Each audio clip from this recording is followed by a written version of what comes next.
And it's been a busy week for Marvel. Whole lot of news coming out, and we're just going to have to go ahead and cast our minds back to a simpler time. February of 2023, when we first had inklings that, yeah, this whole Phase 5 thing is probably not going to start off on the strongest foot, given the fact that it's going to be the third Ant-Man film to arbitrarily kick this off, taking the absolutely lukewarm baton that Black Panther Wakanda Forever passed off at the end of November. Didn't realize how bad things would ultimately go, but then also didn't realize outside of Guardians of the Galaxy, which there would be no follow-up on, would end up being the high watermark for superhero films on the year, outside of what, Spooderman as well on the animated front. But Ant-Man 4. Ant-Man 4!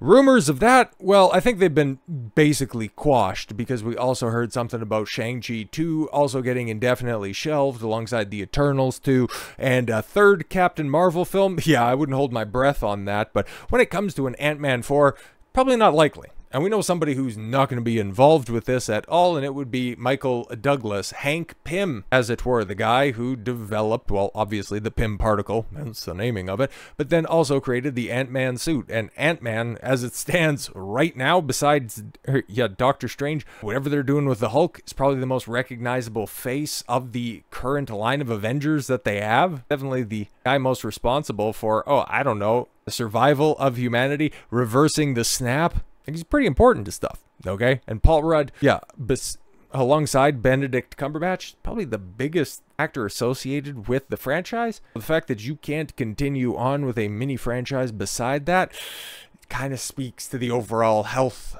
of the IP at this point in time. And Michael Douglas, not having his heroic send-off at the end of Quantumania, given the fact that that film was basically set up for one final jaunt of Hank inside the Ant-Man suit, tucking himself and Kang away in the multiverse forever and forestowing the arrival of Kang, having a heroic send-off, like I said before. But no, just wanting to uphold this general malaise that the MCU has had ever since, the kickoff of Phase 4, not really wanting to start anything, and anytime that they do, they end up casting an actor that ends up going to jail in the aftermath. Well, that's not fair. Jonathan Majors isn't going to jail, but he's also not getting cast in a Disney film anytime soon. We're not going to be getting a satisfying conclusion.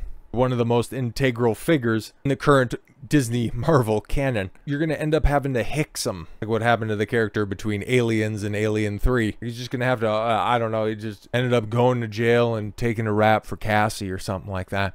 Or they'll just, Skinwalker Michael Douglas him, give him the Poochie send-off. I have to go, the Quantumverse needs me, and hopefully they just have, individual cells just come off the page. It says about the quality of special effects that you get in the modern Marvel films, but, Marvel star Michael Douglas, well, he's a legit movie star, even though he is pushing 80.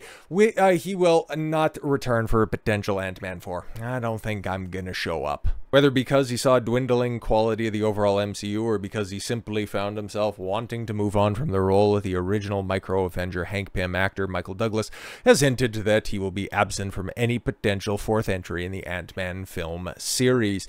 Douglas shared his insight into the Marvel Cinematic Universe future during an April 16th appearance on The View.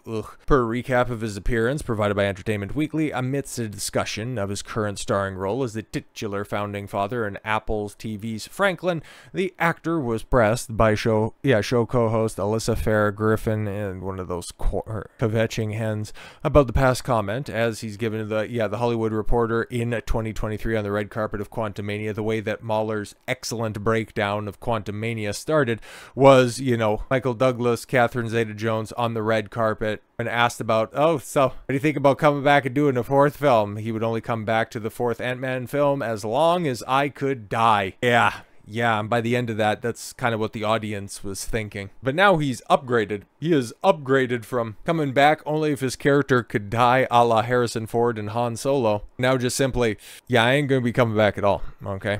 But elucidating on this, in turn, Douglas admitted to Griffin, this actually was my request for the third one. Yeah, and see, it would make sense, right?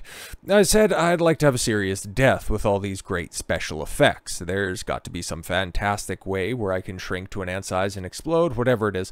I want to use all those effects. Yeah, it could have been really cool, and it was really very much set up for it, but nope, they just decided to have Scott Lang have a very crappy fight with Kang, and well, nothing ended up getting resolved. Now I don't think I'm gonna show up. Also saying that, yeah, but that was the last one, which, did he know something about the budget that just got released that not everybody else did? Because we knew that this was a flop, right? Like, you can take a look at the box office, you could take a look at projected budgets, but you didn't realize how bad the damage was until today. Ant-Man and the Wasp: Quantumania set to blow its budget as costs surged to nearly $330 million.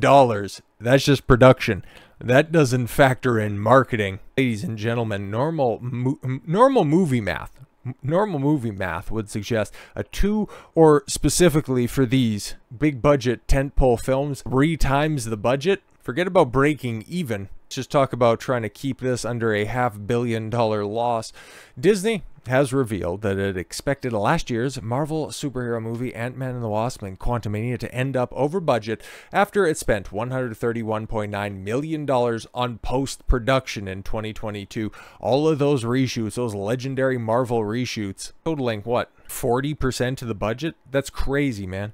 Bringing its total cost to $326.6 million. The effects-heavy movie is the third and final installment in the Ant-Man series. But yes, although it's hard to tell it from the film, Quantumania was actually made in the United Kingdom, even though most of the film ended up in like CGI nonsense. There was a couple of house shots at the beginning and the end, but other than that, it was basically set on the stage of a crayon testing facility. But the reason that we know all of this stuff is because, yeah, it was filmed in the UK for the practical stuff, and because Disney or its subsidiaries has to submit all of its financial records in order to receive the 25.5% tax credit, the expenditure credit, which gives them, yes, a cash reimbursement. All of their financials have to come up front, and well, that's why we know these numbers are legit. We'll just never know the full extent of the marketing budget, meaning that it's not out of the realm of possibilities that this movie ended up costing Disney to bring to the theaters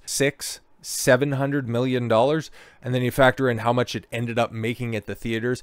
Worldwide box office, you have to remember, the Marvels, after a couple of, funny adjustments, after, really crunching the numbers, it just barely crossed $200 million, and I can't wait for those tax numbers to come out. Oh, it's going to be a sweet day.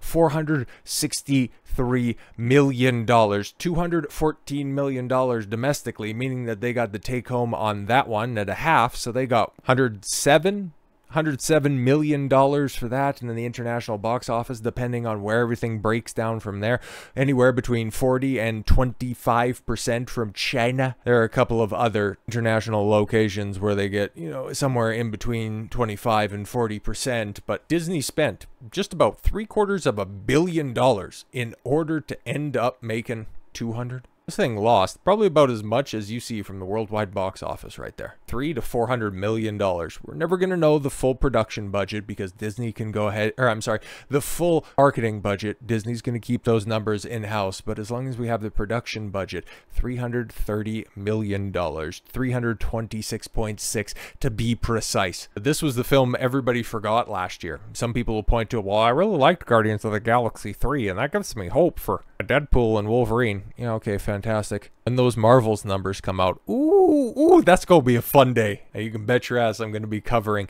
and mocking that in the very, very near future. So with all that said, thank you all very much for the gift of your time. I've been Don Consuelo. I want you to follow your gut and get after it. Take care, everyone.